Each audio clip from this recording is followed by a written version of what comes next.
보궐선거 승리 이후에 뭔가 민주당이 제대로 민심을 향해서 내놓고 있는 그런 이슈 같은 게 아젠다 같은 게 없다, 보이질 않는다, 지금 이렇게 얘기를 하고 있는 분들이 있습니다. 공감하십니까? 뭐 그런 그 시각에 대해서 우리가 좀 민주당이 뭐 그거에 대해서 대응을 못한다기보다는 좀 더 긴장감을 가지고 대응해야 된다는 것은 분명한 사실인 것 같아요. 왜냐하면 보궐선거 패배 이후에 정부 여당은 다양한 이슈들을 지금 선점하고 있거든요. 그 이슈가 옳으냐 또는 원래 그 일관성이 있느냐 문제는 차치하더라도 이슈를 자꾸 선점하니까 언론에서 민주당이 잘 안 보이는 건 분명한 사실인 것 같아요. 그런데 하나씩 이제 따지고 보면 사실은 김포의 서울시 편입 문제라든지 공매도 문제, 이것은 사실은 민주당의 정책이었고 민주당의 대선 공약이기도 했었거든요. 첫 번째로 이제 김포시의 서울시 편입과 관련해서는 메가시티와 관련된 거잖아요. 메가시티에 관련된 거는 그 지난 우리 문재인 정부 때부터 꾸준하게 추진돼 오던 것이었는데 오히려 부울경 메가시티와 관련해서 국민의힘에서 반대한 측면이 있었잖아요. 그것을 지금 사실 뒤집는 그런 내용을 지금 발표한 것이고, 또 하나는 공매도와 관련해서도 불법 공매도의 금지에 대해서는 우리 민주당의 오랜 주장이기도 했고, 뭐 이재명 대표가 대선 당시에도 주장도 했던 것이잖아요. 그런데 오히려 국민의힘과 정부에서는 그 공매도 금지에 대해서 얼마 전 국정감사에서조차도 금융위원장이 공매도는 있어야 된다라고 얘기했지 않습니까? 금감원장도 마찬가지로 그것을 갑자기 이제 그 공매도 금지를 내년도 6월 달까지 딱 총선 시기와 비슷한 시기에 한 8개월 정도만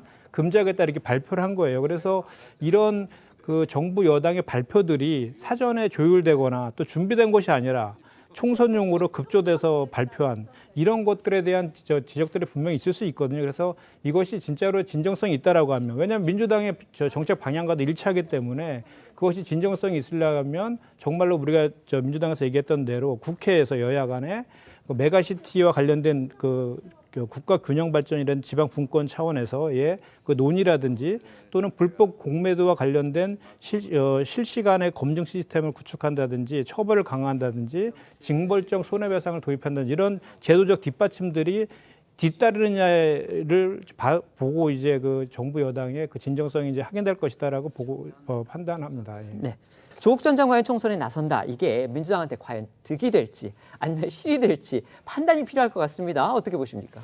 일단 뭐 말씀 앞에서 하신 것처럼 이미 뭐 우리 민주당 당원이 아니잖아요. 지금 그리고 1심에서 유죄 판결 난 그런 상황이기 때문에 민주당 그 소속으로 출마하는 건 이제 불가능해진 것이고, 무소속의 지역구 출마라든지 또는 비례 정당 두 가지 가능성이 있는데, 제가 봤을 때는 지역구 출마, 무소속으로 출마하는 것보다는 그 비례정당 하게 된다면 비례정당을 만들 가능성이 높아 보이는데, 왜냐하면 사례가 있지 않습니까? 열린민주당이라는. 네네네. 예, 아까 저희가 말씀드렸습니다. 21대 총선에서도 한 6% 약간 정도의 득표를 해가지고 3석을 얻었었거든요. 안철수당도 6.8% 득표해서 3석을 얻었거든요. 그 정도의 견고한 지지층은 있는 것 같거든요. 만약 하게 된다라면 비례정당으로 갈 것 같다는 생각은 들고, 지난번에 뭐 열린민주당 했을 때에도 사실 그 개혁적인 가치를 걸고 했기 때문에 우리 민주당에도 이제 뭐 그때 마침 위성정당 만들어 갖고 그렇게 했지 않습니까? 실질적으로 다 그분들이 입당하지 않았습니까? 예, 그래서 뭐 그렇게 해서 사실은 민주당에 크게 뭐 이렇게 악재가 될 것이냐라고 보여지지는 않는데, 다만 이제 혹여라도 이것이 이제 어쨌든 문재인 정부 때 민정수석하고 법무부 장관 하면서 검찰개혁 추동하면서 윤석열 당시 총장이랑 부딪히면서 이제 이 조국 사태가 벌어진 거잖아요. 그러면서 공정과 상식이란 거로 윤석열 대통령이 된 그거에 이제 원인이 된 측면이 있기 때문에, 혹시라도 이렇게 정당을 만들어 출마했을 때 이것이 전 정권 대 현 정권의 그런 구도로 구도가 잡힌다고 하면 우리 민주당에게는 유리할 건 없는 것이죠. 알겠습니다. 일부는 뭐 과거에 나왔던 내용도 있고 새로 밝혀진 내용도 있습니다. 어떻게 보셨습니까?